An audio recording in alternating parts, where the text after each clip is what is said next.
Chapter 75. Kara. I shove my hands into my pockets, trying to preserve what little warmth I can. I insisted we both bundle up before we left the house, and while Blue griped and groaned when I kept piling layers on him, he seems quite content now. My heart can't take the way he nestles into the puffy scarf around his neck, or the low, contented purring that comes from the action. This winter isn't shaping up to be the worst we've seen, but that doesn't make the current cold any less bitter. My whole body aches. I can feel the way my muscles are overtaxed. The burn that just isn't going away, and only makes the pain in my head all the sharper. I wish I could make it stop, but I know that the pain means it's working, even if I've had to move to a much higher dose. I'll get used to it, I remind myself. Another couple of weeks and it'll be just like the old stuff. The reassurance doesn't help me now. Not with my body aching and the exhaustion that naturally comes with the season. I've never been too susceptible to the cold, but now my bones feel like ice, and my jacket is doing nothing. It was hard enough leaving the bed this morning, leaving the safety and relative comfort of lying down, and not even considering motion with Blue tucked up against my side. I'm cold, I'm tired, I'm miserable, and I want nothing more than to crawl back into bed. But that's not really an option now. I have to... Master, are you all right? Blue's voice breaks me out of my thoughts. Yeah, The words, the excuses, die on my lips. I don't want to lie, but more than that, I don't want to tell the truth. My hands find the strap of my bag as I do my best not to show how badly he's startled me, but the worried look in his eyes tells me it's a lost cause. I don't want him to be worried over me. It's not worth it. His worry isn't going to change anything. Maybe we should have stayed home, Blue mumbles. Stars, do I look that bad? I know I'm not doing the best job of actually hiding it, but I can field off most of the odd looks from students and teachers. I've taken to wearing my charm every day now, but it doesn't disguise my movements. I'm still tired. I still walk like I'm half dead. It's enough to make people look, and more than enough to have Blue concerned. Blue is just watching the path in front of us, pointedly not looking at me. I wonder if I'm so far gone that I really imagined what he'd said. But Blue's cheeks are starting to go pink. I figure it's just that he didn't mean to voice the thought. I suppose I can understand why. I force myself to smile, correcting my posture so I'm not slouched over. Are you kidding? I put more effort than I should into sounding enthused, like anyone would really be this ecstatic about the last few days of school.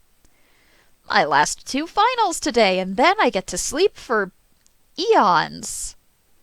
I try to end it like a joke. I try to smile and move like I'm excited, like I have energy for this. But all it does is remind me of the pain in my shoulders, my neck, my body. I want to lie down. You don't look well, Blue says as delicately as he can. You know just what to say to a guy, I mumble, pretending to be more affected by the statement than I really am. Maybe it's mean, but I want to tease him just a little. I should probably feel bad, but it's hard to, especially when, instead of going pale and shaky, a blush breaks out across his cheeks. Blue gives a quirked little smile as he looks me over once more. I was just worried that you're getting sick, Blue pouts, poking at my side until I give in and smile, scratching behind his ears until he gives a faint little purr, leaning into the ministrations. I can't help the involuntary little puff of laughter. Blue is disarmingly cute like this, and the worry for my health sets off something warm in my chest. I'm not... I pause, trying to search for the right words. I'm not technically sick, though I do see how it might look that way. The adjustment periods always leave me weak and sluggish for a couple of weeks while my body acclimates, but I'm not going to tell Blue that. I'm not sick. I'm sure it'll pass once things have calmed down. I smile in a way that I hope is reassuring. It's not really lying. I really will be fine after a few weeks pass and everything fades into the uncomfortable blanket of normal chronic pain. I'm not sick. I'm not lying. The words sound weak even to my own ears, especially as I do my best not to stare at Blue's left arm. The arm that's starting to bruise up. Blue said it was an accident. He'd been teaching his class every day for the last week, letting everyone get in a little extra practice before the semester ended, and he'd fallen. Nothing serious, just a spill on the hardwood that was going to leave a nasty bruise, but even as Blue told me the story, I knew it wasn't true. I want to believe him. Stars above.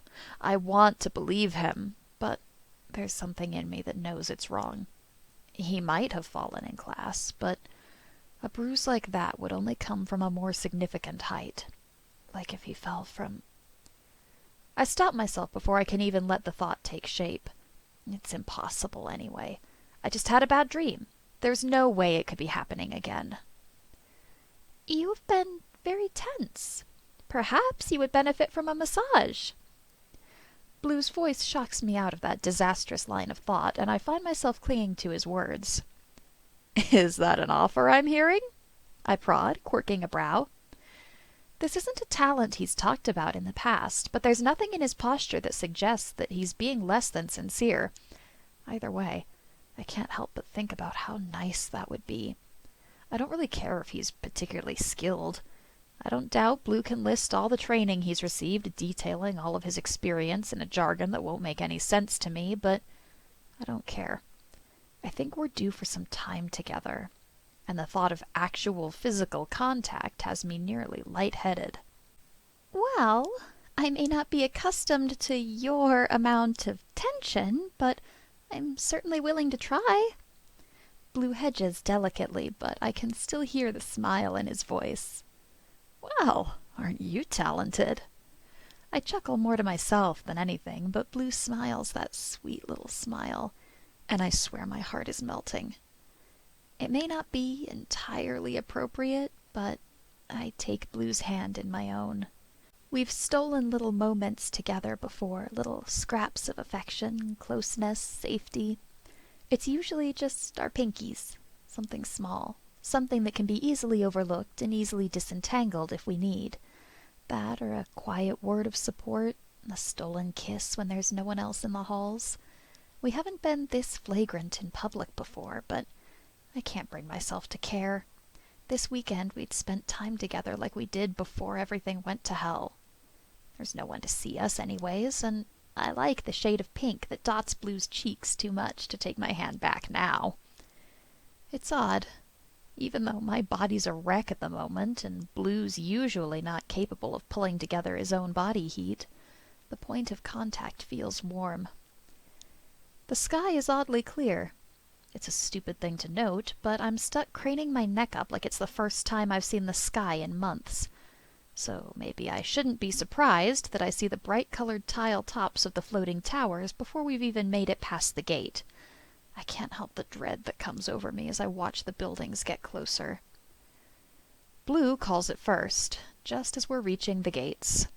He bumps his head against my shoulder in a small, affectionate gesture as he drops my hand.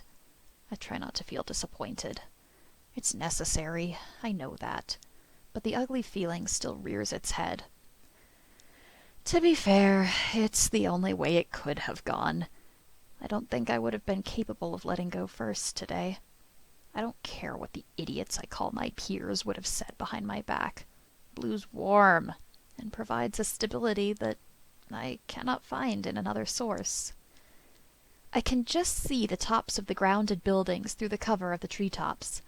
I stuff my hand back into my pocket and try to occupy myself with slightly more productive thoughts. My mind reels at the prospect of any more test prep, so I settle for identifying the buildings as best I can. The flat plane of red brick should be the central annex. The fading gray slate should be the Nordham alley, which makes the mismatched peaks tipped with silver spires and a weather vane with too many moving pieces the graduates' tower. The research branches extend below them. I can't help but think it all looks so terribly small from here. though it doesn't waste any time growing as we approach it.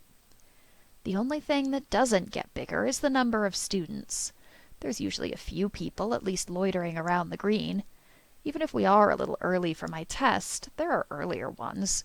There should be a few people autopsying their performance with their friends, comparing answers, and deciding exactly how fucked they are before they decide just how much they need to suck up to their parents before the grades go public. It's odd to see it so empty, but I wish my mind didn't immediately jump to frustration as I realized no one would have been around to see Blue and I breaking protocol. We would have been perfectly fine. I allow myself a half-second to sulk before my attention is pulled back to those mismatched towers. I can't help but feel like there was something I needed to do. The Graduates Tower. Fuck. Hey, Blue?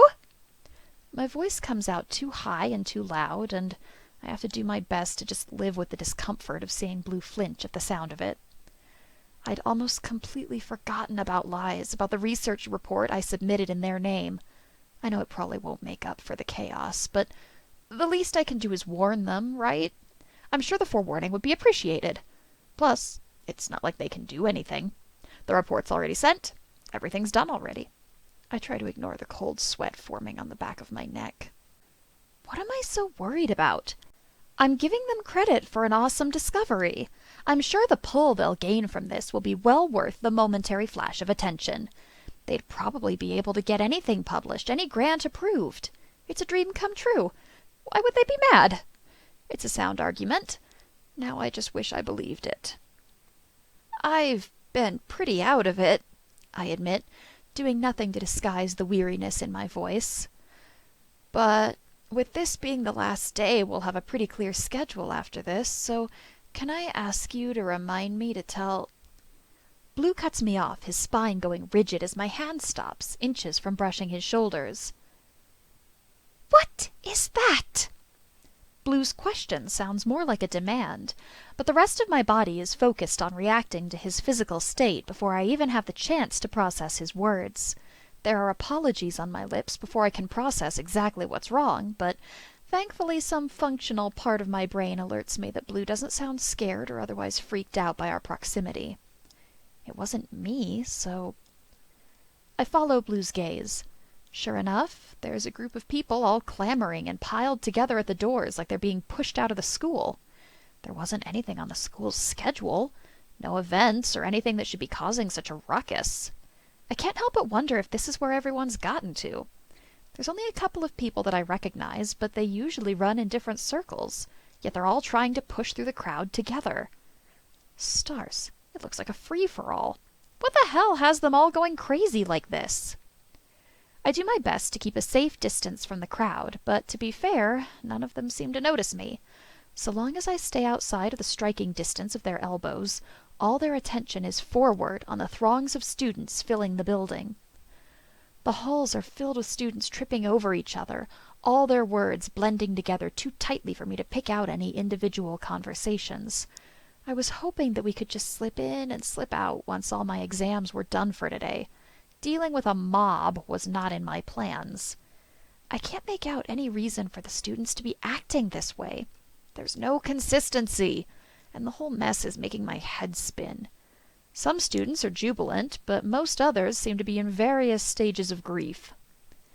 There's a tug on my sleeve as Blue draws my attention back to him.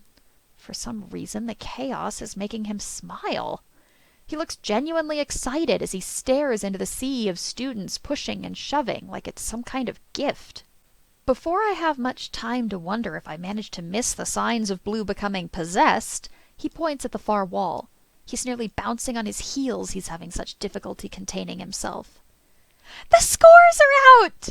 Blue exclaims with a brightness that ignores the cold, solid feeling that's lodged itself in my chest. That would explain it. The craziness that all the students are going through, the pushing to get the chance to see the scores. I was wondering what exactly those glass cases that hung so far above the posting board were used for.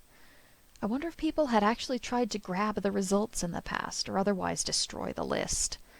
Seeing the parchments locked up in those cases, no, there's no doubt in my mind that there's some kind of enchantment on the glass to prevent unnecessary damage. The same protections haven't been taken with the students. Stars, why do we not have multiple boards? I wouldn't be surprised if we actually lost a couple of students to the stampede. Before I have another second to contemplate the absolute nightmare that trying to wade through this mass of highly emotionally charged people would be, Blue sets forward into the crowd. I reach my hand out to stop him, but by the time I do, he's already gone, my hand closing on empty air as I watch my familiar go headlong into the chaos. I'm prepared for Blue to get shoved, for him to get an elbow to the face or knocked to the floor, but he moves through the crowd like there's no one there, identifying every little scrap of free space and using it to push himself forward without so much as brushing up against anyone else. I'm proud for a half-second before I realize a secondary issue. He's really far away from me. Blue! Stars! Blue! My words are clipped as I try to get his attention without raising my voice, but the din of the crowd drowns me out. Not that it means much. Blue isn't looking back. He's just wading through the people, waiting for them to push themselves out of place before he can take another step forward. There's a cold and fearful emotion low in my belly as I watch him go forward. It's so eerily familiar that I don't even know what to make of it until the memory falls into place. It almost looks like Rickoff's training. The fluid movement, using the movement of other people against them. That psychopath had always had us doing drills like this. I shake away the thought before it's had a chance to fully form. It's ridiculous. His stance is wrong. Rickoff is killed for less. Not to mention, if he really had gotten proper training, Blue would never have been in a position where he was... My head hurts. All at once there's a sharp pain that pushes through the seemingly unending ache. It's so strong that my vision blurs, and I have to shut my eyes to avoid the vertigo that comes with it. I have to hold my breath and count so I don't scream. It all passes just as quickly as it came upon me, and suddenly I'm capable of filling my lungs again. Though, unsurprisingly, Blue is not where he last was in the crowd. He's much further than I expected, and shows no signs of stopping. I've hesitated long enough. I don't go as gently as Blue did. I don't know if it's fear or frustration, or if I just really want to spite Rickoff in the moment, but I find myself pushing through people, getting shoved and prodded for my trouble. Blue! I try to call again, louder this time, because I don't really care if anyone stares at me at this point, but Blue just keeps moving forward like he doesn't even hear me. He forces himself forward until he's right at the edge of the crowd, craning his neck up at the score sheets. It frustrates me that he's just ignoring me. I don't mind it usually. I don't need him hanging on my every word or watching me like a hawk. But he all but ran off on his own. He knows how dangerous that is. Even in this school where people know his face, it's still dangerous for him to go off on his own. There are people who would hurt him because they could, for any imagined slight, and I wouldn't be able to do much about it. The thought of it has me grinding my teeth, pushing the last of the people out of the way. Blue! Blue, you can't run away from me like that! I hiss as low as I can, but Blue doesn't seem to mind my tone. I can't find the... Blue starts, his face still upturned as his eyes flit over the lines of names above us. His voice sounds far away, like he knows he has to say something to the person prompting him, and yet the words aren't meant for me. They're an excuse, nothing more than useless platitudes, something to occupy me while he finishes up what he wants. I know it's irrational, the product of too little sleep and so much pain that I can't think clearly. Or maybe just the frustration of having to nearly throw all of my peers to the floor to get back to him, but I don't let him finish. Blue! It's only when he immediately snaps to attention that I realize I've yelled. His ears go down, shoulders go up in a defensive posture as those wide eyes watch me. His tail's coiled around his leg, and I can see the way his fingers twitch, even as his arms remain at his sides. He wants to curl up, but he doesn't want to move. Like moving could be the trigger that sets something in motion. Fear. It's not a response I've triggered in a while. It's not one I'd meant to trigger at all. Blue flinches when I raise my hand, before I can even start trying to pull together some kind of reassuring gesture, and damn if it doesn't sting. It's your fault, asshole. If you hadn't started yelling, we wouldn't be in this mess. I think it's worse because we're around people. I can't comfort Blue like I want. I can't take him into my arms and apologize for being stupid. I can't explain that the very people that surround us were the ones that had me fearing for his safety. I can't remind him how different we have to be here, how the students and faculty will not be understanding of the allowances we have at home, how it could get us both into deep trouble, though he's never needed much reminding in the past. I settle for pulling him close, just tugging on his shirt until he's close enough for me to get an arm around his midsection and tuck him against my side. No one can say anything against this, right? My familiar got a little excited. Now he's forced to stay by my side. That's not weird. Other people have done weirder. Either way, making sure that Blue's tucked safely against me satisfies the instinct to keep him safe. Blue doesn't say anything against it or try to squirm away, though it takes him a few seconds before he relaxes into my grip. Blue presses into me, nuzzling at my shoulder in some kind of silent apology, and I can only hope that our proximity comforts him like I want to. There are still students pushing and shoving, trying to move each other out of the way. I have no idea what possessed Blue to try and wade through this. Kara! I can't help the flinch that comes with hearing my name that loud, nearly directly in my ear. Shauna! I turn, hoping the smile on my face is less strained than it feels. My only consolation is that Blue doesn't immediately try to run off as soon as my attention is somewhere else. Did you find your name? Shauna sidles up to me as soon as Ande clears a path, staring up the list just like Blue had. Stars. Is that why he ran off? Was he trying to find my name? I'm touched by his interest, but I'm still a little confused as to why he was so inquisitive. I suppose he doesn't really have anyone else to check the score on, but the curiosity is still more than I was expecting.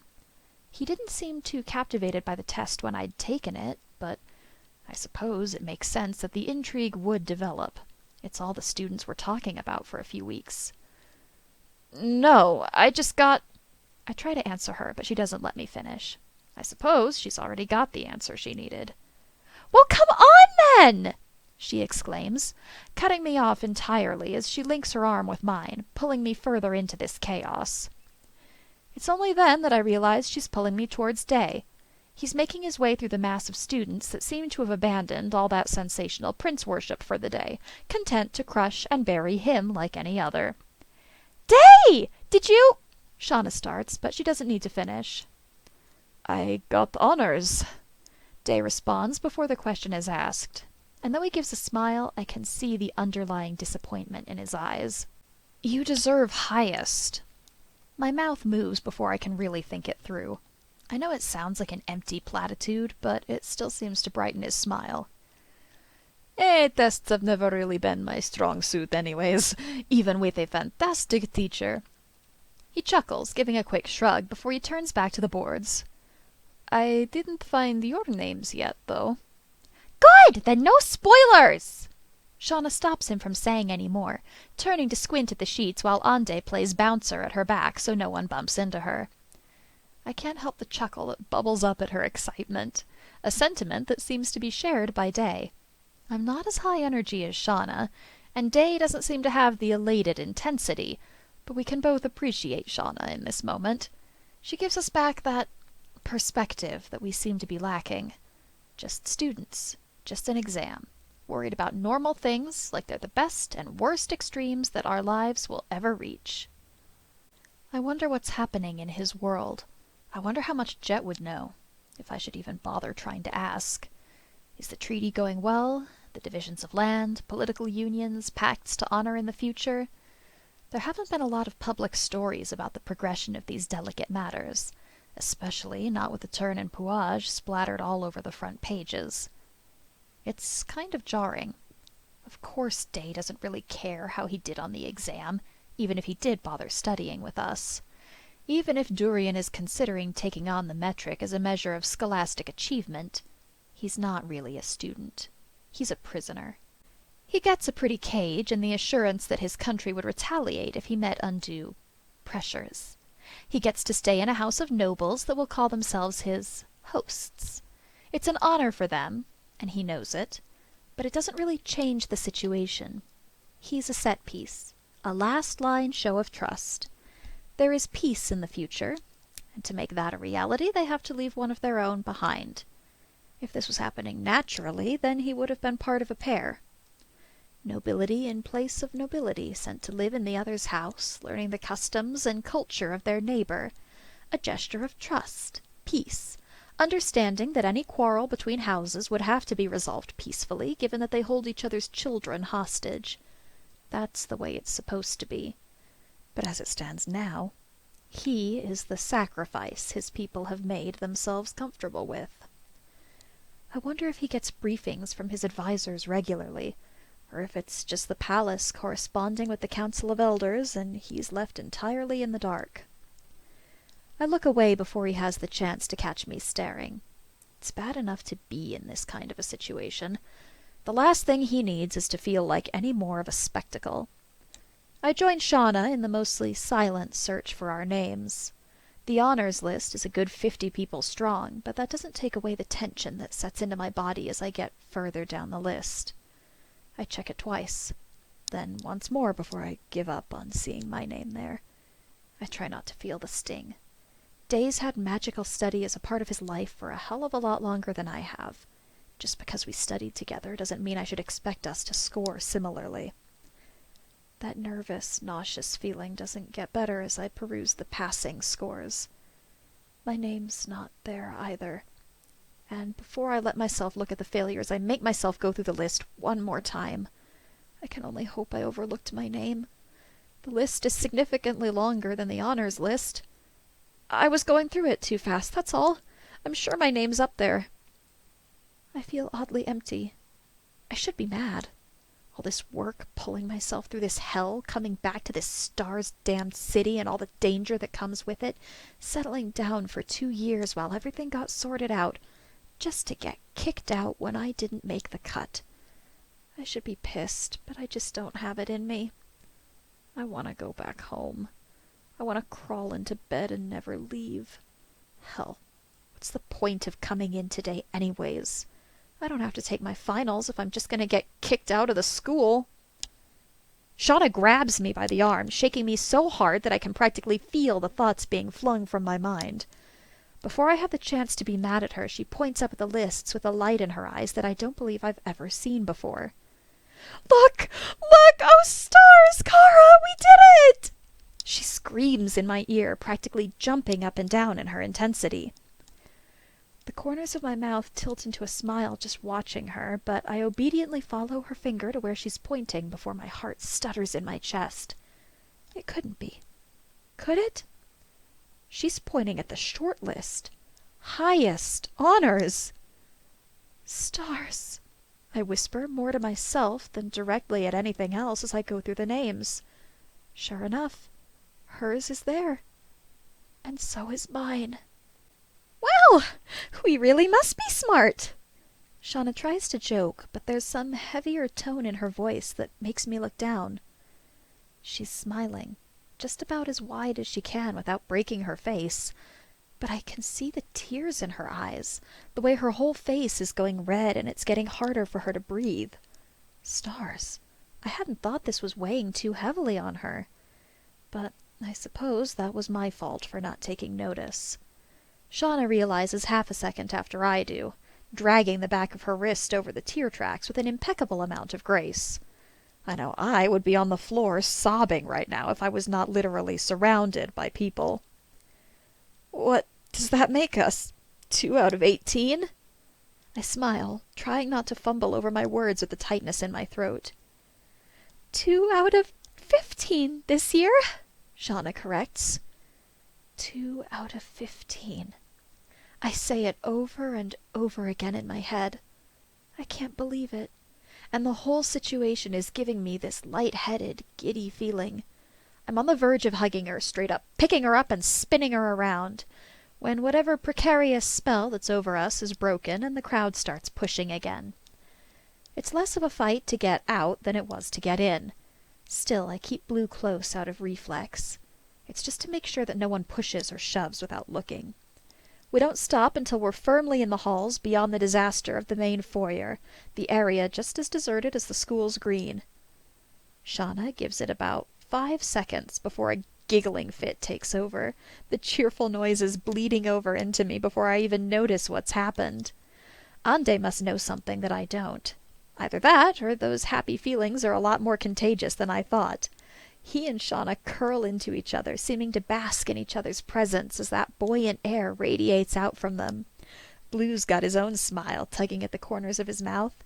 He's not tense like he was before, and actually presses back into me from where I've kept him glued to my side. I can't stop myself from pressing a quick kiss to the top of his head, both in apology and because it seems like a good moment to give him a little affection. I really shouldn't have gotten my hopes up, because not a moment after I've relaxed, the good feelings are gone. Are you messing with me? Was that supposed to be a joke? Day's voice cuts through me like a knife. What are you talking about? Shauna questions, sounding far from interested in the conversation that will drag her away from cuddling with her teddy bear. Your name is Character. Are you serious? He turns on me, his voice hard, even if the question is easy. The way he says my name stretches the syllables, and in his accent it's even more damning where the word has come from. I should have expected this. The realization catches me off guard, no matter how predictable it is. I'm not really sure how I've gotten away with it for this long anyways. I shouldn't be so surprised that Day noticed what's off the second he actually heard my full name, or saw my name printed. I thought I'd been at least cautious in my translation. There's a lot that trade can't perfectly translate from other languages, and the accents and exaggerated syllables of Durish is one of them. The letters and sounds don't have perfect counterparts, so no matter what, it would have sounded at least a little different. Not enough, apparently. There's a little flash of pain as I bite the inside of my cheek to school my face into a more neutral expression. I should have figured out that he would know the origins. Hell, it's practically all anyone called me while I was in Durian. Not my fault that it stuck. Day, what's wrong? I asked calmly, pulling Blue a fraction closer to me in a show of genuine concern and confusion. Does that not... Day pauses, stopping himself as his eyes slide to Shauna, then back to me. Both Shauna and Ande look just as confused as I hope I'm looking right now. Either way, whatever deceit he was looking for, he doesn't seem to find it. All the emotion that had animated him seems to leave in a moment, and all he's capable of muttering is a soft, "It's nothing." There, that's it, that's the last of that, and I never have to worry again. Oh, well that means it is obviously something, Shauna chimes in, undeterred by the intensity that everyone seems to be showing. Oh, fuckity fuck. No, it's just... No, phonetically it is similar, but it's not correct. It was my mistake. Day tries to wave off her insistence, but once Shauna sets her mind to something, he might as well tell her. I occupy myself with running my fingers through Blue's curls and trying not to react. Even though there's a part of me that wants to get it over with, the smarter part reminds me that I can't just spout all the lore that Day was just accusing me of knowing.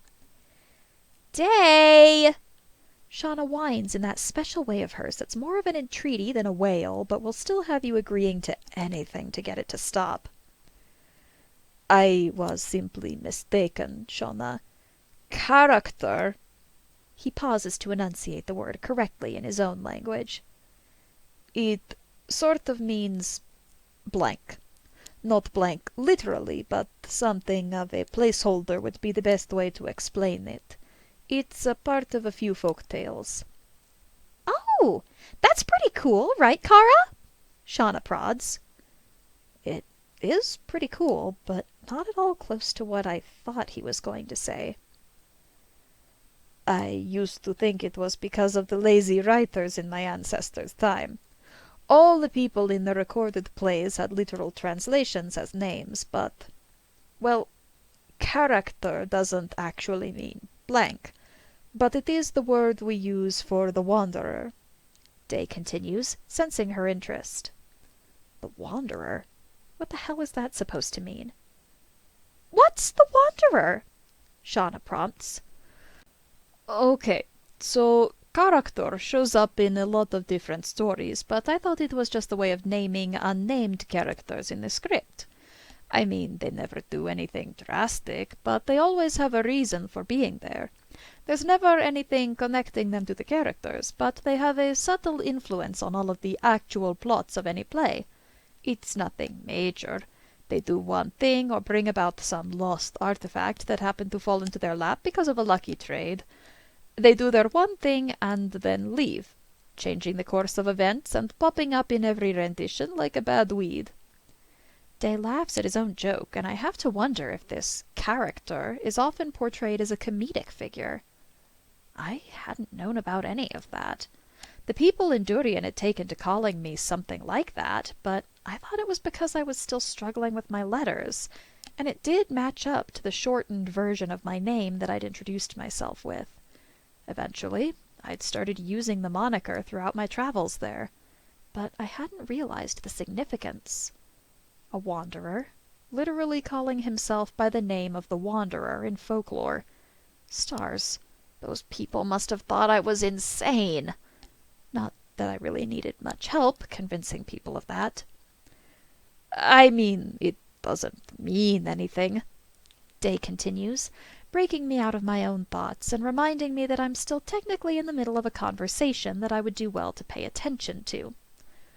A character is also how we refer to the symbols in our writing style, both numbers and letters. They sound the same, I guess I was a little spooked when I saw Kara's name written out like that. Why? The puzzled look on Shauna's face seems a little out of place given how thoroughly Days described the situation. Though I suppose I can understand. We are a little different here. It's perfectly normal for parents to name their children after the people in old stories. The history isn't tied to those names like in Durian. It's not a matter of spirits and fate for us. It has nothing to do with the temptation of a god who can be something of a bastard at times, or angering the ancestors who still have some pull on our fates. It's a whole different world. But once again, Day's answer is not what I expected. Well, there was an incident a few years back when people were convinced this character was an actual being, returned to this world by the architect to set some great plan in motion.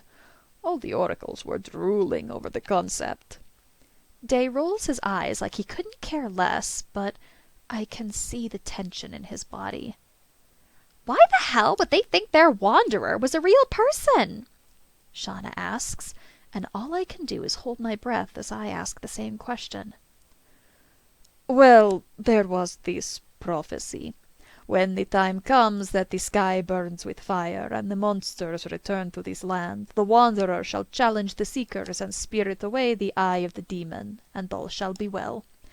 It wouldn't mean anything except... Well, we had been seeing a rather unexplained spike in the activity of beasts and a lot of the magical creatures that would have been categorized as monstrous. Then it all stopped, and the only thing we could find was a character who'd gone through this little farming town, heard people complaining, and disappeared 3 days later along with any hostile traces of the beasties. I feel my heart stop in my chest. Stars, were the issues really that severe? The village had just said they were having some trouble with the creatures on the mountains coming down and wrecking their crop, and the neighbors had complained that their livestock was going crazy. It wasn't anything special. Corrupted bloodstone can make animals crazy, violent, and inordinately hostile within the affected radius. It wasn't anything special. I just had to take it out of the mountain and cleanse it. Whoa! That is really creepy! Shauna smiles, looking more like she's listening to a halfway decent ghost story than the reason my life is going to hell right now. Those oracles are always saying weird shit. Day dismisses her excitement with a wave of his hand. The whole turning point was supposed to be when the mixed blood Sinensis comes into the house of the reigning star, stumbling to the right hand of the throne. I mean, what kind of Minotaur maneuver is that supposed to be? I can only speak for Durian here, but we don't exactly allow tea in the Council of Elders. Suddenly, I need to leave. Yeah, okay, that one seems a little far-fetched. Don't they have any other good ones? Shauna asks, tone so close to a child whining for another bedtime story that I actually have to do a double take. All of them are kinda screwy, but personally, I'm pretty excited about the Age of Sineth and an Anra of favorable crop yields. It's supposed to have something to do with the son of something. But prophecy was never something I studied too intensely. Day goes on as I quietly back out of the conversation. I don't even try to make conversation with Blue before I drop him at the care center. I'm only distantly aware of the people trying to talk with me. Some of them are students, or maybe teachers, all giving me some variation of the same congratulation. Either way, they all pass as faceless, nameless entities in my mind.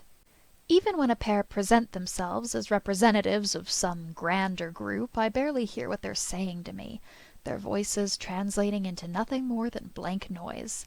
I nod along, accept the pamphlets and the invitation to whatever party they're preaching about, and try to find a quieter path to the evocations room. I check the date and time on the embossed stationery, letting myself feel proud that I'm still able to determine words in writing. There is another upside to accepting this invitation. It's tomorrow night, the same day I should be meeting Genevieve's parents. They can't exactly oppose me going to this glorified symposium instead of dinner, can they? After all, I'm not a real match for their daughter in their eyes. I'm just some commoner that managed to get into their prestigious school. If I have any hope of providing, I would need one of these jobs, and a socially ranked magister backing me. It makes sense in its own twisted way, I think. My head's buzzing, and it feels like everything outside is bearing down on me in an attempt to get inside. It feels like my skull is seconds away from collapsing under the pressure. I want to go back to the house. I want to cuddle with Blue. I want to go back to the wonderful state my life was in this morning, when everything was simple. Simpler. I push the thoughts of better times away with all the force and vehemence that is required as I make my way to an empty desk. I have an exam. And with any luck, after I'm done, I can go home. I am not lucky. I don't know what even possessed me to believe that I might be able to take my tests and get on with my life, free from the fear of getting kicked out of school. It was, truly, foolish of me. For all the people that had tried to talk to me before I went in for my exam, there were more waiting at the other end of it. People, organization representatives who got my schedule from the school, who knew which classes I took and where my exams were held. I try. I really do. I smile and nod. I take their pamphlets and letters, but they want more. They keep bringing up research projects, new work being done in a dozen different fields that they think I might enjoy. Magisters that would love to have me in their labs are going on and on about all the opportunities I have, the potential I shouldn't squander. Soon, it's not enough to make a smiling, empty promise to meet with the people they're preaching about, or look over the details of the projects. It's not enough to turn down a less crowded hallway or make an excuse and try to put some distance between myself and the mob. They just keep coming. They don't want to give me helpful ideas or guide my future. They want me to sign my soul over to them. Eventually, I have to duck casually into an empty classroom and use the opposite door to get away from them, running until I find myself in the library. I feel just the slightest bit safer behind those overly large doors. The library is one of the few public spaces the school has. And on the plus side, it has rules about how people conduct themselves while inside. Even if they find me again, they won't be able to crowd or shout. I lean back against the heavy wooden door and close my eyes against the pounding in my temples. I'm breathing hard, like that little sprint was more than enough to leave me out of breath. My whole body aches, and though I know it's not technically my fault, it still leaves me with a bitter, unstable feeling roiling around in my chest. Maybe I overdid it. My summa doses are a little more art than science these days. I figure that as long as I'm forced to try and shut out the sound of my blood rushing through my veins lest I lose the content of my stomach, I need more practice at the art. Stars know, I have no natural talent. What the hell happened to you? I nearly jump out of my skin at Shauna's voice, though it doesn't stop me from biting the inside of my cheek so hard I taste copper. It's my only consolation that I didn't scream. That probably would have gotten me kicked out, and I don't need to get thrown to the wolves so soon after finding my safe space. I let myself catch my breath as I glance over to where Shauna is seated, reclining on her chair like she hasn't just taken years off my life. Day at least has the decency to look somewhat embarrassed at Shauna's nonchalance. I force myself off the door, even though leaning against it provides me with a damningly reassuring sense of stability. I fucked up the proportions. Definitely fucked up the proportions. But Day and Shauna are still there, still looking at me like I've grown another head, still waiting for my answer, and all I can do is wave my hands vaguely at the door I've just closed as I search for the right words. "They won't leave me alone," is what I eventually come up with. Not my most eloquent, but the distress fades quickly as Shauna all but giggles. "Well, can you blame them?" she asks, looking at me like I'm crazy, then gazing conspiratorially behind me as though she can see through the door, see the people ready to pounce. "You are not helping, Shauna," I say in a huff, but I move away from the door. Suddenly, it doesn't feel so safe. Safe is something happening a lot further away. "Oh, before I forget," Day chimes in, "some men in official-looking vests came in asking for you." I very nearly snap my neck with the force I use to turn to face him.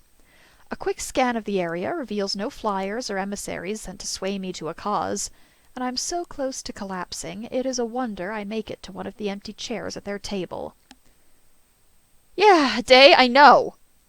My voice comes out too loud even for my own ears, so I take a breath and readjust.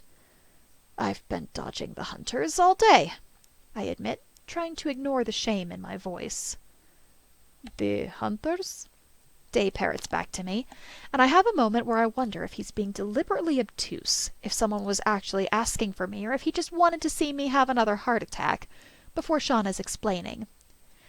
"The guys that come to aggressively recruit students into initiatives. We call them hunters.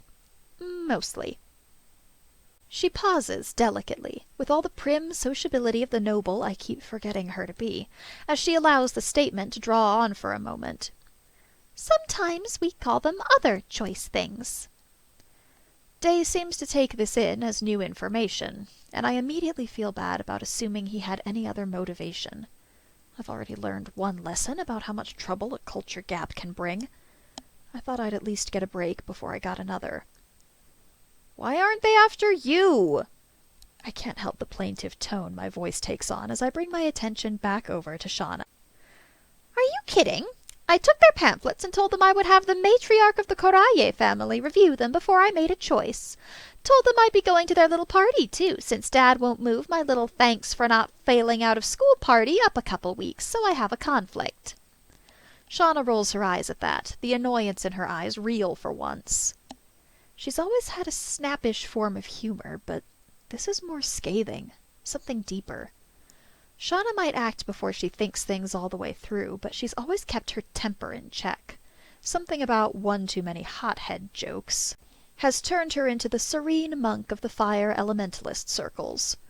Not that she looks much like that monk now, slouched in her chair, clothes far too casual for someone of her station, flicking 2 fingers to create little sparks of flame.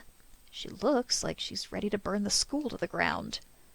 I wonder idly if she'd light me on fire if I pried. "Wow, just that easy?" I try for something neutral for the time being, at least until I'm sure the gold flecks in her eyes are more of an effect of the light coming from the windows and not her magic refusing to be quelled. They can't keep pressing when the decision rests in the hands of someone above their pay grade. They just decided to go after some fresh, undecided people. Waste their energy there instead of on me. Shauna turns to face me, fully, stopping her little fire trick as she allows her face to rest in her hands, elbows fully on the table. Lucky? I try my best to mean it, but it's hard when she's looking this down. Not really. I'm obligated to go to both parties in the end. She sighs before apparently deciding that her hands are not doing a good enough job propping her up, and she just rests her forehead on the table. Oh, is that what this is about? She's never been one to shy away from parties. Her parents' estate might be a long way off, but that's only because the main estate is seated in a very beautiful part of the country. I doubt she's had the chance to go home all semester. And she hadn't been back since candle lights of last year, after we'd been assigned as partners. Are they in a fight? Such things aren't strictly unusual, but they are very rarely commented on.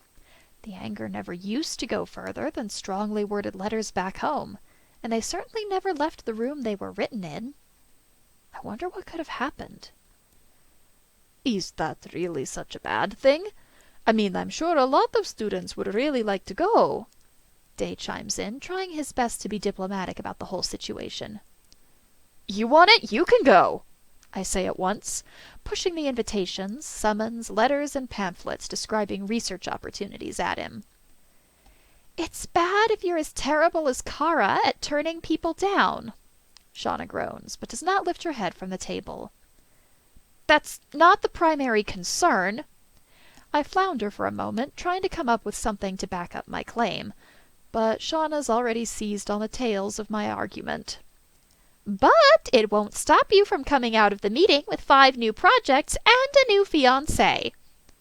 She sends me a smile with no humor, and I can feel my cheeks start to burn. Day only frowns, his face screwed up in confusion as he looks between the two of us. Sorry, Princey, you had to be there.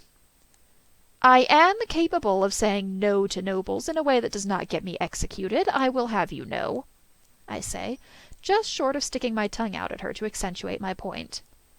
But stars help you if you're in a social setting, Shauna mumbles, nowhere near quiet enough if she had actually intended to say it under her breath. I falter, thinking of all the craziness that's befallen me over the past few years.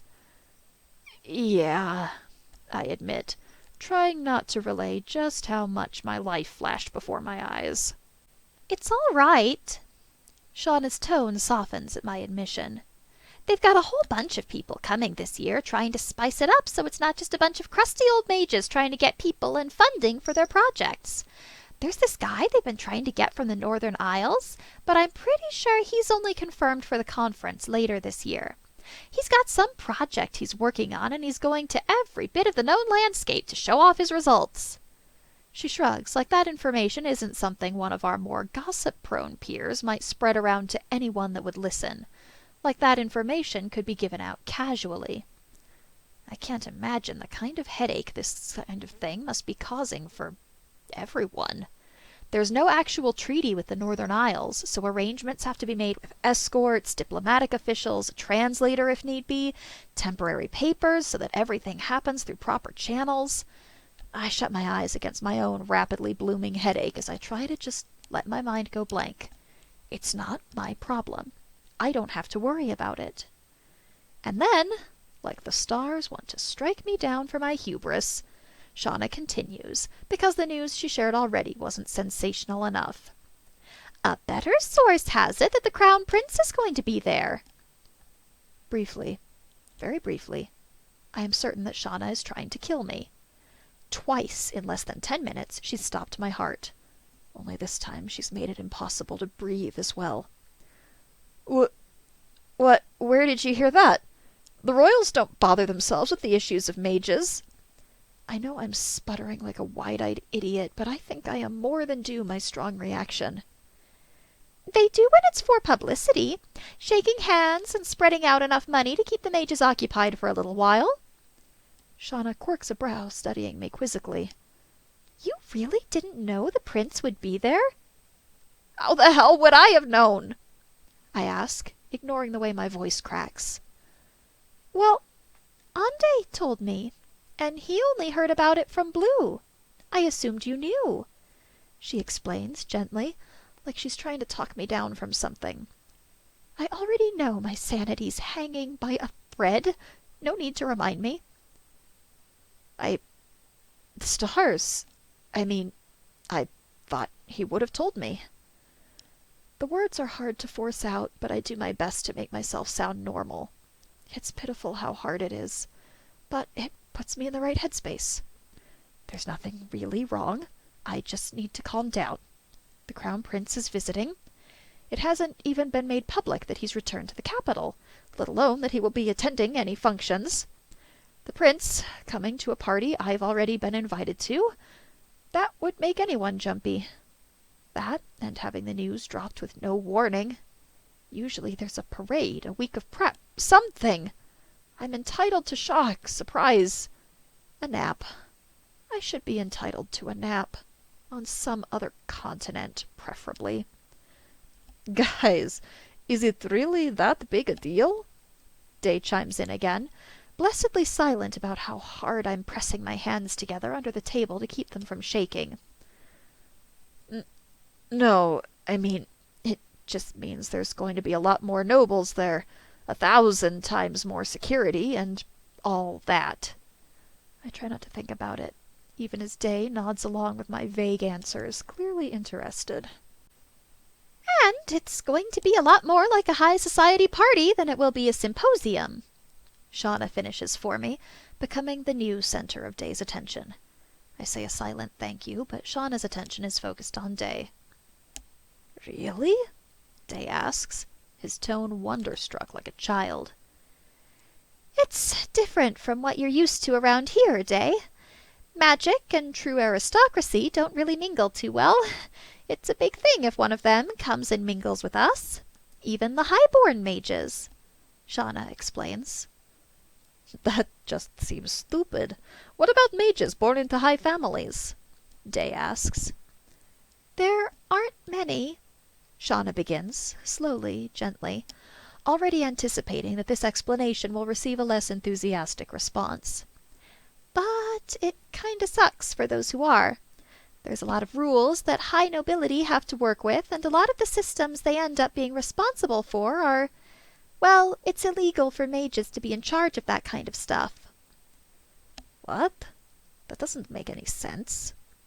Day shakes his head, like his lack of understanding will change decades of precedent. Shauna glances over at me. It only takes a second to realize that she's asking for backup. You know, Flea, I chime in with the first example I can think of. She's a high noble, or at least she was born as one. Based on the rules of succession, she should be the one to inherit her family's estate. But she's got magic, and she can't hold the seat that her father does on the council, so the position falls to her younger brother, and she's pretty much forced out of the family. Her parents are assholes, but they haven't given up on their public image just yet.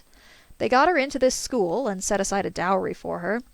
The best option she has is marrying into a lower noble family, but she's not all that interested in that kind of thing. That's ridiculous, Day starts, but Shauna cuts him off.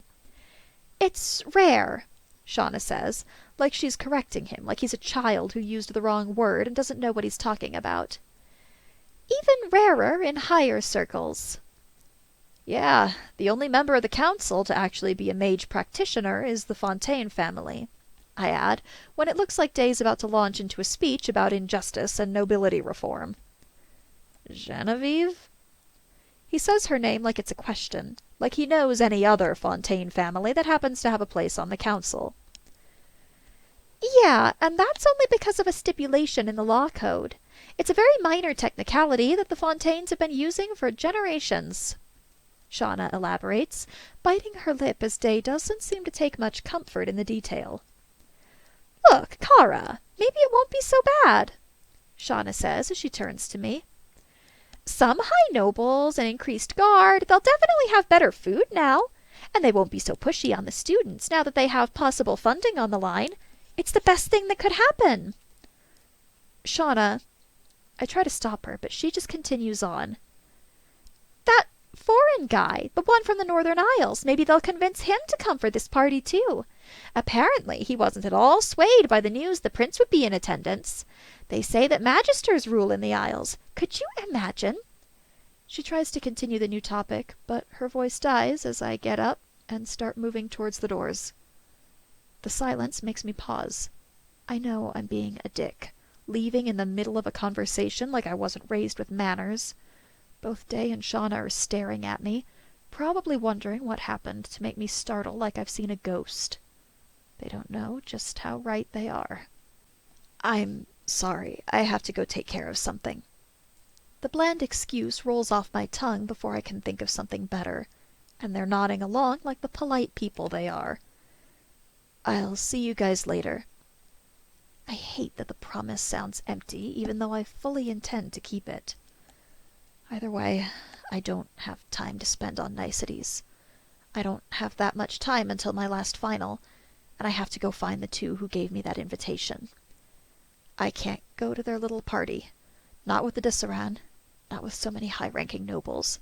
It's too risky. I just need some believable excuse.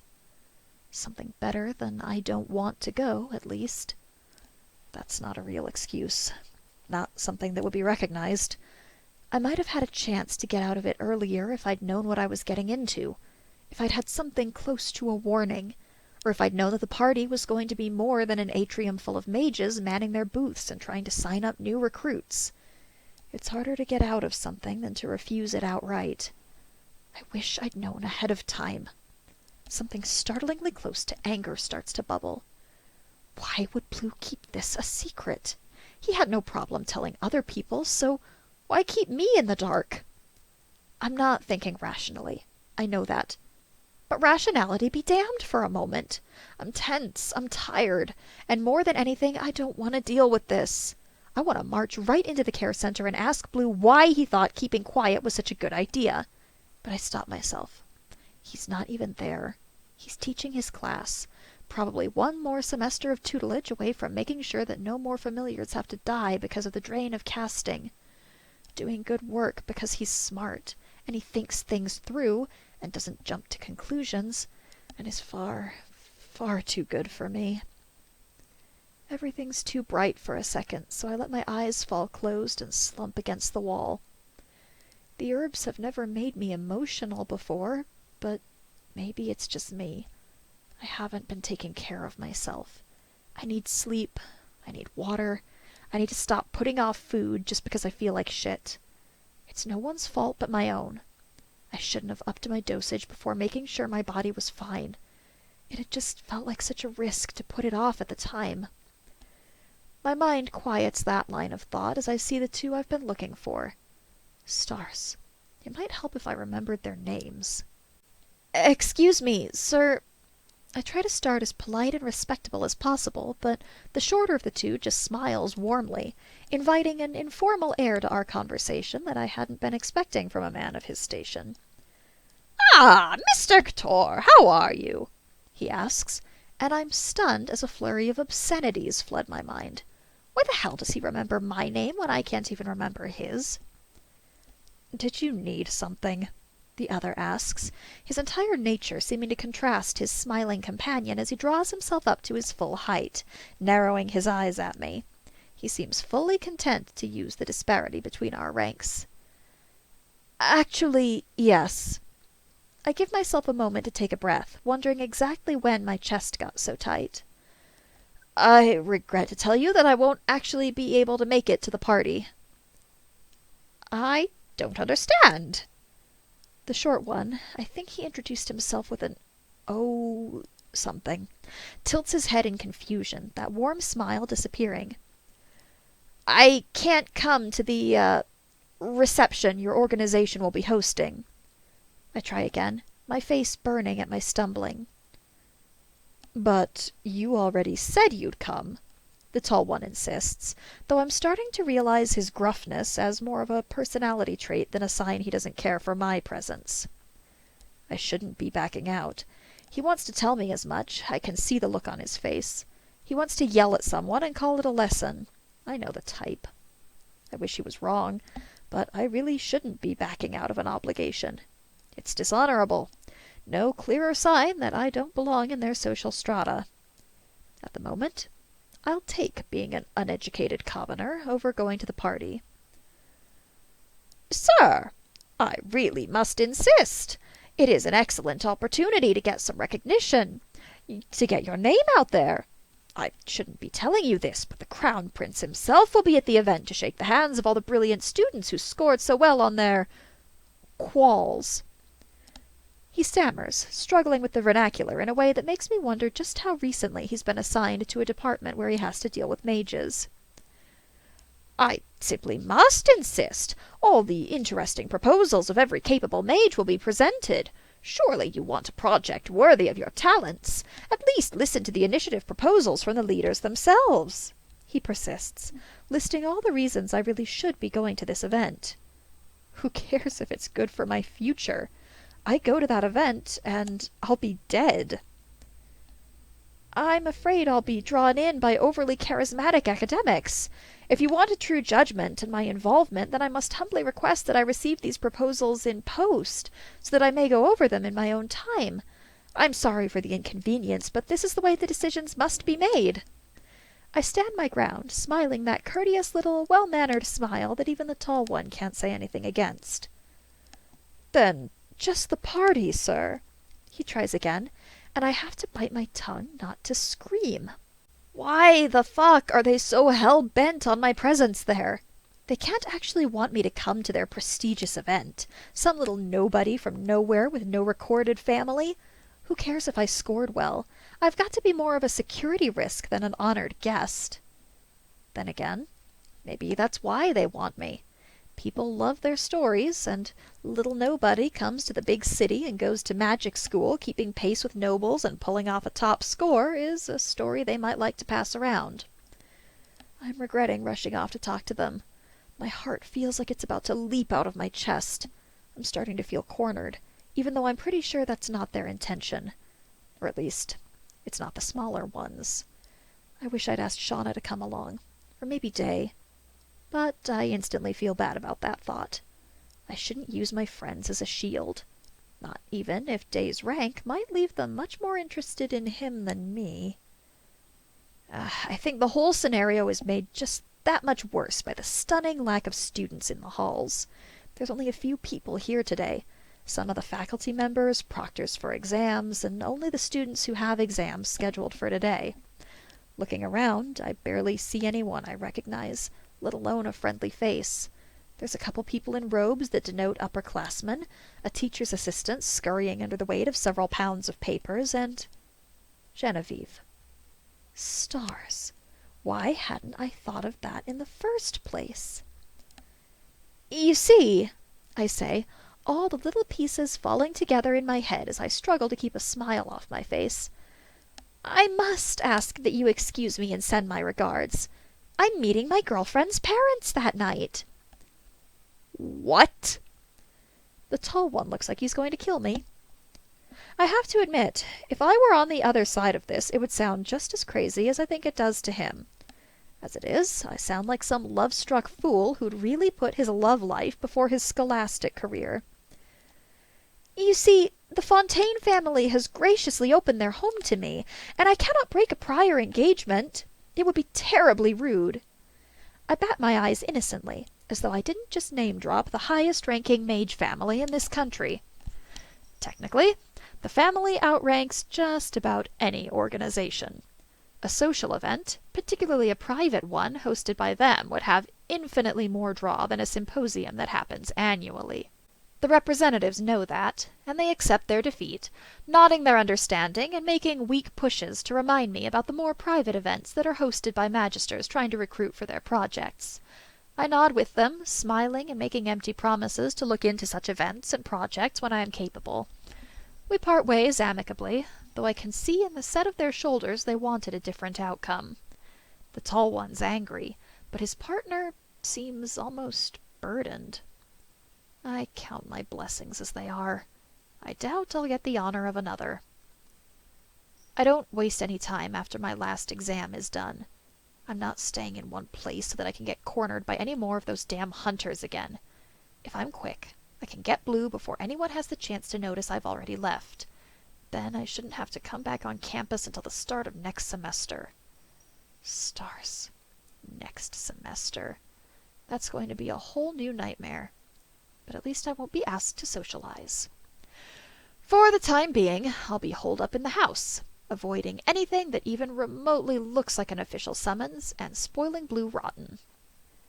I've never actually been to the large, ivy-colored building that is the athletic center, but the front double doors do give me somewhere to start.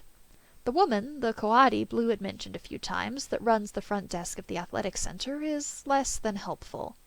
She runs me in circles for a few minutes, talking to me in rhetorical loops much better than the two representatives I'd spoken to earlier.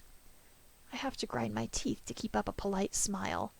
I can't help but think just how different it might have been if she was the one I had to convince I was unable to attend that party. I doubt she would have let me off the hook as easily as those men. The headache behind my eyes has me demanding more than asking now, and though my tone has changed, hers has not. Why the fuck won't you help me find my familiar?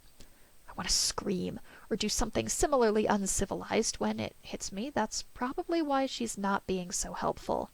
I came in here mad, and she's not going to let me track down my familiar in this state. Normally, I'd agree with her. I'd sit and take a couple of breaths, or try and fail to meditate. But at this point, I just don't have the time. I have a right to be mad. A lot of shit just went down, and I only barely pulled my ass out of the fire and stuck it right into the frying pan. I bite the sore spot on the inside of my cheek where I've already bitten myself once today. I was so ecstatic about not having to face a, in my case probably literal, death sentence, that I forgot what I'd actually agreed to in its stead. Dinner with Genevieve's parents. Dear stars in the highest reaches of the universe above, I am an idiot! Blue turns the corner at the front of a rather large group of familiars. They seem happy. Giggly, even, though it's probably over the end of some story or joke they've told between them. I'm honestly surprised. Blue told me he thought the other familiars had been ordered to look in on him, learn what they could for their own masters, and nothing more. He made it sound like the interest was purely one-sided, professional. The bitter feeling stirs in my chest before I realize the emotion for what it is. Jealousy. It seems so childish, but acknowledging it doesn't make it go away. What may have started out professional definitely hasn't stayed that way. At least they keep him much closer than at arm's length. There's a hand on Blue's arm, a light, friendly touch that's mirrored on his other side as another familiar presses close. I shouldn't care. I should be happy for him, but that doesn't stop the angry, ugly beast inside my head. I don't have to worry about getting their attention. The laughter stops as they see me at the front desk. There's a stoic silence that descends as all the familiars freeze up, the two crowding close to Blue, retracting their hands in favor of tucking them to their sides, staring at the ground like I won't see them if they don't see me. There's a nervous energy. All of them fall quiet and still when confronted with a mage. Some of them have pulled themselves into a modified stand, falling into a pose that conveys attention and respect while also inviting the eye to skip over them so long as they're not needed. The rest are frozen where they stand, some halfway through a step, and I would laugh at the spectacle if the sight didn't make me want to cry. They don't know me. All they see is a mage, and an angry one at that. "Master!" Blue starts, but I don't let him finish. I just take his hand and pull him out of the athletic center while all the gathered familiars are too frozen to say anything. Blue gets over his surprise more quickly than the others, tripping over his steps at first until I notice and slow my pace. My grip hadn't been tight, but I loosen it a bit more, making sure he has ample room to wiggle out of my grasp if he chooses. He takes advantage of the freedom by lacing our fingers together, and that tight feeling in my chest loosens. I didn't mean to cause a scene or make him uncomfortable. I just wanted to get out of there. I understand why all the other familiars were so shocked. Though, in retrospect, I suppose it makes sense that Blue was surprised too. I've never picked him up from the gym before, or expressed any interest in doing so. I try not to let the sharp pang of envy invade my mind again. Hell, I should be happy Blue's got friends. People Blue feels safe around. People he doesn't mind touching him. He finds comfort in touch, at least under most circumstances. It's one of the easiest ways to get him to calm down. He's enjoyed our closeness in the past, taken comfort in the simple affections I give him. I just hadn't realized that he took the same comforts in others. I want to smack myself, but Blue's still holding the hand that isn't occupied by my mountain of pamphlets. Jealousy is such a stupid emotion. I hate how easy it is to let it grow. I witnessed nothing. Less than nothing. Nothing's distant cousin who hasn't talked to the family in years and lives peacefully by the coast free of misunderstandings. So what if there wasn't anything going on? What little logic my brain is capable of after the burnout of 2 finals isn't drawing the line at romance. I'm jealous. I'm jealous of all those familiars with their happy little grins and their giggling with all their little inside jokes, getting to spend whole days with Blue that I can't. Unfortunately, the stupidity of the sentiment doesn't stop it from being true. I wanted to hang out with him like they've gotten the chance to. I wanted to spend time with him, make him giggle until that blush forms high on his cheeks. More than anything, I want to exist outside of a hierarchy that puts him below me, that makes him constantly on edge. I want him to feel safe around me, to know he's an equal without having to hear about how improper it is. There's a package on my doorstep, something that would have completely slipped my mind had Blue not picked it up for me and all but shoved it in my face when I was occupied with the overly complex puzzle of how to get my key into the door's lock. What is it? Blue's ears quirk adorably to the side, just as they always do when he's faced with something to puzzle over. His guess is just as good as mine. While it's not unusual for me to get a package, I don't remember ordering anything. It's not a name or an address I'm familiar with, and the box is plain and unmarked. The packing tape splits easily enough, though there's enough tissue paper to stock a craft store. I have no idea what someone could send me that could be cause for so much concern. That is, until I see it. The clear, wrapped black robe at the bottom of the box fits snugly between the massive sheets of crinkled tissue paper. It's the robes that the upperclassmen wear. The outer layer, anyway. The right breast pocket holds an intricate, colorful embroidered patch of the school's crest, but around it are the azure and gold signifiers of highest honors. Even though the clear wrapping is still on it, I can't stop myself. My fingers go to the uneven bumps and grooves created by the embroidery, by the flashy mark that shows I'll last at least another semester at this school. Suddenly, the robes are blurry. Kara? Are you all right? Blue asks, a note of worry in his tone as I try to blink away the stinging in my eyes. Stars, how long has it been since I've cried? I'm fine. I don't know how to explain it to Blue. The hell of the past few hours, years, everything that's given me a shot at this. The raging pain in my head, the dull throbbing of my hip that tells me I'll be feeling the pain for days. What it means to be recognized like this. What I've had to do to get out of being recognized. Suddenly, it all crashes back down on me, and all I can do is chuckle, hoping it doesn't sound half as crazed to him as it does to me. It's been an absolute nightmare. I answer Blue as honestly as I can, my words not quite matching the smile on my face. What? Blue asks, so clearly worried for me that I am one less restrained bone away from cuddling him into an early grave. As it is, I move to find a place I can store my newfound garment, box and all for the time being, going through the decorative chest of drawers I have opposite the stairs.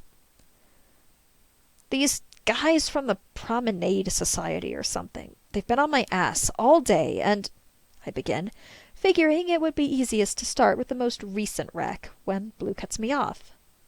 That's great!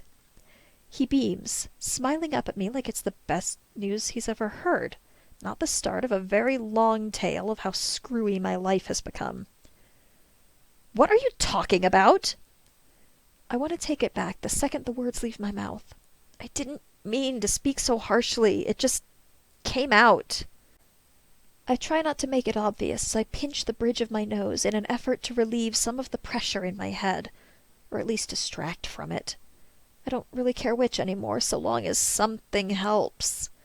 My eyes shut reflexively against the burst of pain as I fight back a groan. I don't want to be here right now. I don't want to be having this discussion, whatever it is. Blue's ears pin back, but he doesn't seem too distraught. Distantly, I'm proud of him. It's not so long ago that me being the slightest bit snappish would send him cowering beneath whatever piece of furniture he could find. Now he holds his ground. The excitement in his eyes dims to caution, and the smile disappears, but he does find his voice again. "Well, they have access to all the best opportunities. I thought you would like their attention.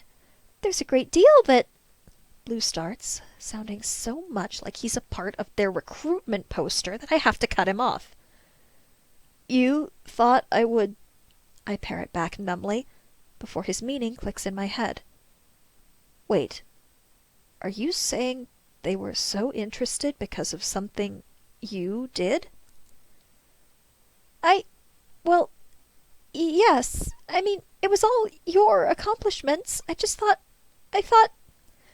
I can tell Blue's getting nervous. That much is clear by how much he's babbling. But the implications make me press on. "Blue, what are you saying?" I ask carefully, as calmly as I can, even as my voice is tight with the pain in my head flaring up. "Well, I ran into some representatives that were sneaking around looking at student files, and I told them how bright you were and how you would make an excellent choice for... And they looked you up, and they knew you were the one to make that new style of casting, and they said if you scored well enough..." The box falls out of my unsteady grip, and like the uncoordinated idiot that I am, the only thing I manage to do is knock the bowl I keep knickknacks in to the ground. I hold my breath as the bowl clatters on the floor, spilling out a dozen or so small, relatively insignificant things. Really, it's the noise that concerned me above anything else. It does nothing to help the pounding in my head, though I'm relieved to see that the bowl is still in one piece. Score one for thick ceramic. I cheer in the privacy of my mind, as the breath I was holding leaves me in a heavy sigh. It's only then that I realize Blue's fallen silent, too. I can't help but be grateful for the lack of noise. At the moment, I don't think I could handle it if he tried to continue with his faltering explanation. The sudden silence is still a little alarming, but as I look back I realize it's probably just because he realized he wasn't getting anywhere. He's picking at the trim of his cloak, looking down at the fabric like it's something mystifying that he's never seen before.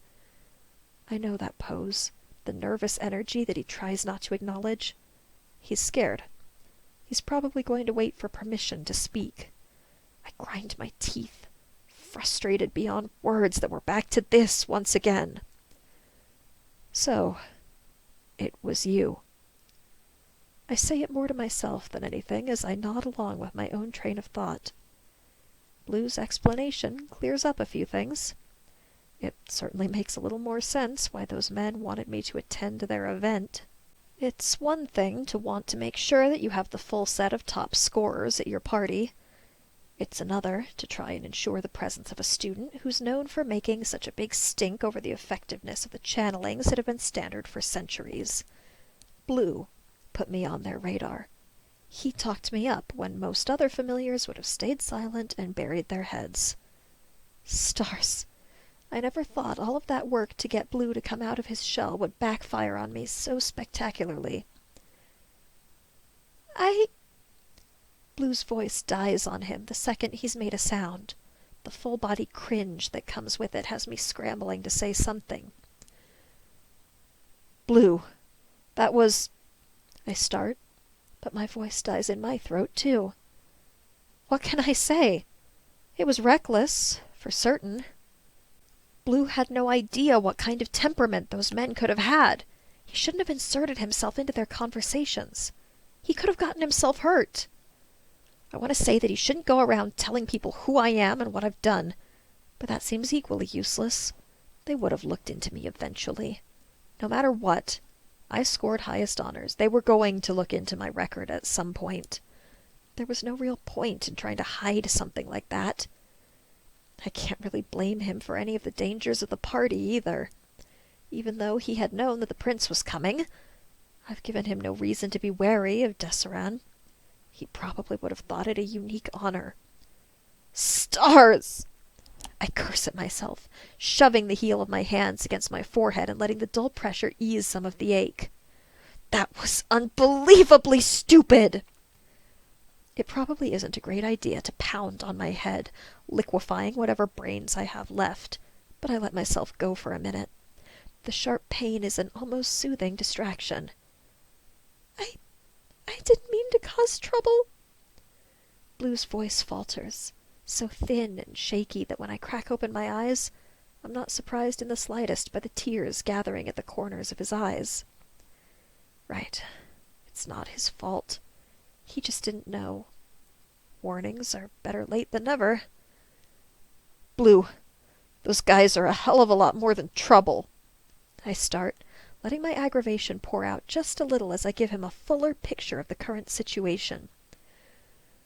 The party they invited me to was little more than a death charge showcase, and to get out of it, I even agreed to go to Genevieve's parents' place for their little getting-to-know-you party. Ugh! The nonsense syllable is pure frustration, but I leave my hands at my sides rather than start smacking at my head again. I've done enough damage for one day. I wanted to be a good familiar. Blue's voice wavers, but I can't help but feel annoyed at that statement. Yeah, well, I don't see anyone else's familiar chatting up the selection committee. I regret the words the second they come out of my mouth, but by the time I've said it, there's no taking it back. Blue's eyes widen just a fraction before he bows his head to the floor and doesn't look back up. I've gone too far. I didn't mean it. Not really. No other familiar would have gone and talked to the two other people unsolicited, but I love Blue. I love that curiosity and adventurousness, the inquisitiveness that oftentimes gets the better of him, but has only come out of hiding because he feels safe. It was a moment of weakness that I've managed to hurt Blue with. I know it won't fix things, but I still go in for the hug. Physical contact, just like I'd promised at the start of today. The violence of his flinch takes me by surprise, though I'm not sure why. I was an insensitive dick. I deserve worse. Why don't you go lie down? My voice sounds foreign to me, but I can see Blue's ears twitching in response. It seems that he's at least heard me. He nods and turns to the steps without a word, only pausing after he's pulled himself up a few. It's painful to see the way he hunches in on himself when he pauses on the stairs. He winces and looks over his shoulder, never moving his feet, his eyes turned to me while his body still points toward his destination. Those eyes shine with unspoken questions that remain silent until I realize that he's waiting for me to give him permission. It's been a while since he thought I would hurt him for asking something. I nod to him, a simple gesture of allowance that has him taking in a shaky breath. What was that thing you wanted me to do? To remind you of? He whispers, so low that I almost don't hear. I've been such an insensitive dick, and he's still worried about my requests. Stars, I feel like I'm going to start crying. Doesn't matter, I whisper, gesturing with my hand that he should continue up the stairs. He shouldn't have to worry about something I put on him. Truth be told, I have no idea what he's talking about. Still, he deserves some unfettered time away from me. He's been working himself too hard. If he can get in a nap, It's a lot easier to talk to someone when they're fully rested and calm than straight out of a distressing situation. It's not his fault. It's mine. I repeat the facts to myself as I make my way down into my study, locking the door behind me. The frustration of the day burns brightly, an intensity of emotion that I try not to encourage. I wish I had my weighted bags, something more than drywall at least. My eyes flit over the dozens of tiny, delicate glass beakers and alchemical tools. It would be so easy to smash them into tiny, unrecognizable pieces. But it really wouldn't be satisfying. Then I would just have all my problems and a mess of broken glass to clean up. I let myself fall into my desk chair like a puppet cut from its strings. It's been one hell of a long day, and Blue's not the only one who needs a mind-clearing nap. I know it's not actual magic, but there's a part of me that wants it to be. Part of me that wants to wake up the same functional version of myself that can ignore the chronic ache of my body and make at least passable efforts towards life. One that Blue doesn't recoil from, but takes comfort in. I'll apologize when I go up, I promise myself as I fold my arms on the desk to make a pillow for myself, knowing that it would be so much better if I could have taken this nap with Blue in my arms.